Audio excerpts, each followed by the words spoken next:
In the heart of medieval Europe, amidst the towering spires of burgeoning cathedrals, a clandestine brotherhood was born, the Freemasons. These artisans and architects, bound by the chisel and compass, understood that their craft extended far beyond constructing buildings. They believed that the principles used to design magnificent structures could also be applied to the human spirit itself. For the Masons, personal power was about mastering oneself, achieving a harmonious balance between mind, body, and the soul. Central to the Masonic philosophy was the notion of building oneself. They taught that every individual is both the architect and the construct site of their own life. Through discipline, knowledge, and ethical living, one could erect a personal temple of wisdom and virtue, guided by the pillars of wisdom, strength, and of course beauty. Their secrets, veiled in allegory and ritual, emphasized self-improvement and enlightenment. In essence, the Freemasons' timeless teachings remind us that our greatest achievements are built stone by stone through careful planning, persistence, and effort. This dedication to the higher selves illuminates the path to personal empowerment and transformation. But what, oh what, was the secrets, the core foundation, if you will, keeping with the allegory of the building being synonymous with the building of the human temple, is the core rubric in which we build our church. I believe it is found here in the Freemasonry chapter delineated by the coiled serpent, a esoteric text. So if you will join me, brothers, on this very illuminating journey, we will explore this sentence by sentence. So Freemasonry, the conquest of the appetites and the passions, a continual warfare of the spirit against the material and the sensual. Freemasonry re-echoes in modern times the character of the ancient mysteries. Along with every other ritualistic movement, it may have demonstrated that ceremonies are but the unsubstantial flowers of the Torah, and that symbols outlast their explanations. But in essence, it is the ideals it measures up to, the highest standards of these mysteries. As of the mysteries, so the true object of the Masonic fraternity is an attempt to achieve the moral regeneration of the human race. Much of what I speak about on this channel pertains to a occult, maybe even dark areas of the human experience, which is why some people can't tolerate that, and I understand it. But when you actually understand the preface that I have delineated here, it is all about actualizing the highest point of the human spirit. Self-actualization, as you will. God realization, if you're more so inclined. And in that way, I think it's best that on Masculine Theory here we recoup and source various different texts, different religions, different ideologies that pertain to this ideal. And this amalgamation of this knowledge is hopefully going to synthesize that realization. Think of it as different languages or various different paths one may choose to take to realize this particular goal. And in that way, with more knowledge, with more understanding of these paths, we can pick one and we can traverse it with more intelligence, more wisdom, and hopefully more success. It recognizes that in every man there is a ray, which ever struggles upwards amidst the obstructions of the passions.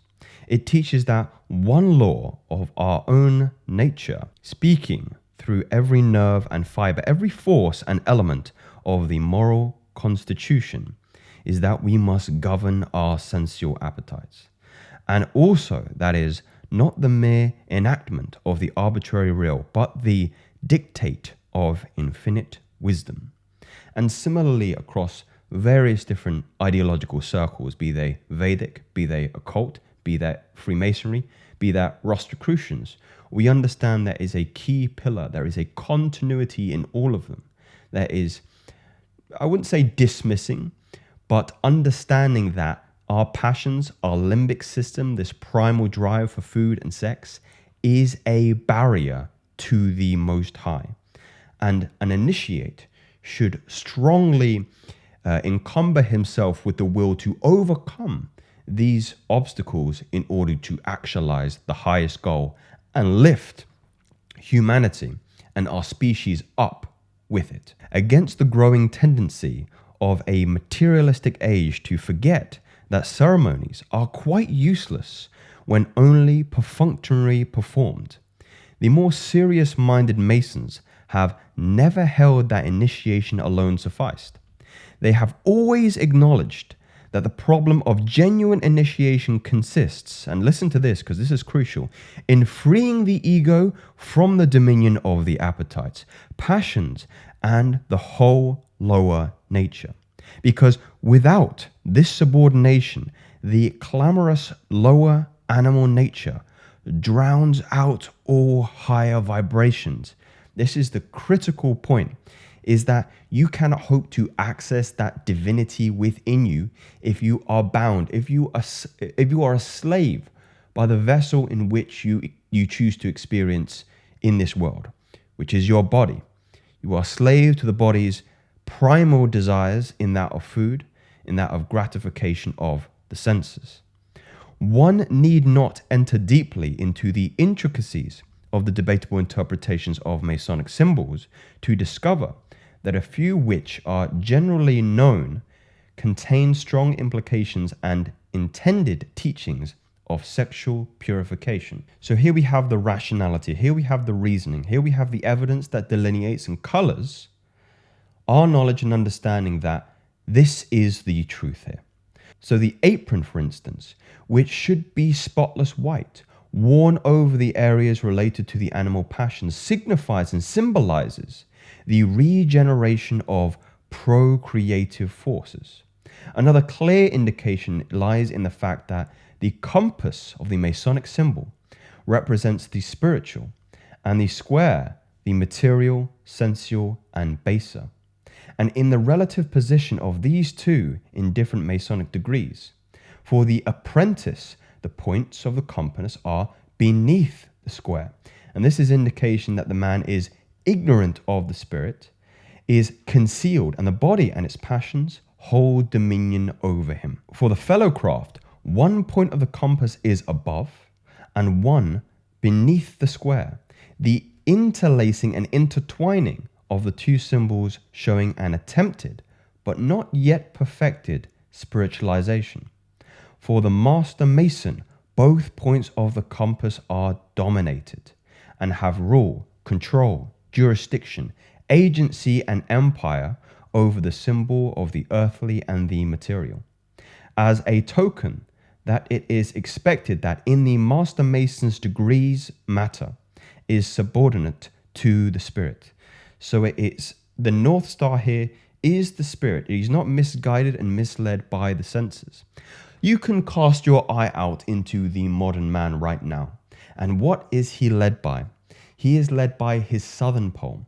He is led by his senses. He is led by the gratification and quenching of these senses when he goes and he indulges in the nightclubs, in the pubs, in the dating apps, when he goes out and he gorges on foods that are not substantial to the actualization of the body, mind, and the soul, on junk food, on McDonald's, on Burger King, all this very, very high sugary and pleasure relieving tools. That's what it is. Think about this. Most men and women do not eat for the purposes of satiating their vessel. They eat for the purposes of gratifying the senses, of meeting that need for pleasure, of desire, of lust, and therefore are driven by their lower. They are driven by their primal, they're driven by their limbic, and they are not congruent in the actualization of the self. And this is why our society, it is my belief, it is my theory, that we are going backwards. We are the victim of addition, and the antidote is in subtraction. It is not that we have not what we want. It is that we have too much We have far too much. We have far too much junk food. We have far too much access to sexual conquest that it is a barrier to realizing our truest nature. But what does the symbolism of the compass and the square profit a Mason if his sensual appetites are baser passions, domineer over his moral sense, the animal over the divine, the earthly over the spirit, both points of the compass remaining below the square? A strong hint of an original knowledge of the mechanism of regeneration, of the uncoiling of the serpent, the releasing of kundalini, the integration and synthesization of serpent power, sexual power, is contained in the number of the Masonic degrees. It can hardly be accidental that the number of degrees is the same as that of the vertebrae in the spine, 33, the same age Jesus Christ left his body. Just as the Mason must rise to the point of the highest attainment through 33 Masonic degrees, so the serpent fire must be raised through the 33 segments of the spinal column before regeneration is perfected. This correspondence seems the more striking when it is considered that in Masonry, every degree teaches by its ceremonial as by its instruction that the highest purpose of life and the highest duty of man are to strive incessantly and vigorously to win the mastery of that which him is spiritual. And here why I believe the masses will never be agreeable or open, I think is the correct term to use, to these more peculiar circles: occultism, Freemasonry, Rosicrucians. It is all colored and diluted by a very surface level bias that it is nothing to do with spirit. But it is the antithesis of that. It is the antithesis. It is everything to do with spirit. Over that which is material and sensual, after all, there can be no question but that this Masonic ideal, in its logical and practical application, involves the occult processes of regeneration by raising serpent fire.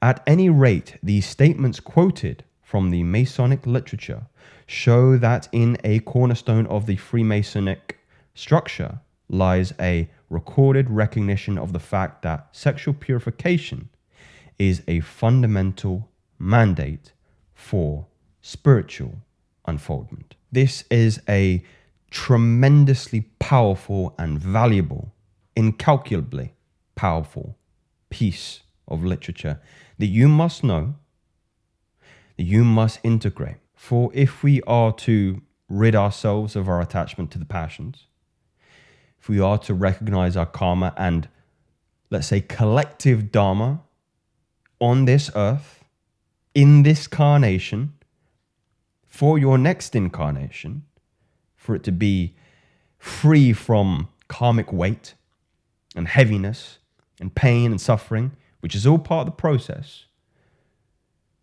this must be known, this must be integrated, this must be lived.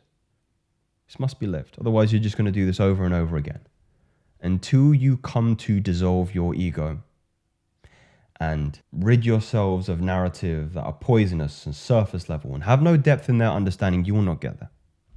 You will not get there. I am planning, if you are willing, if you consent, if you are agreeable, to move into the real Rosicrucian texts and understanding in this regard, and see if there's any similarities and continuity in these concepts. If you are partial to that, please drop me a comment. Please let me know if you enjoyed the video. These are not theories, these are facts. Speak soon.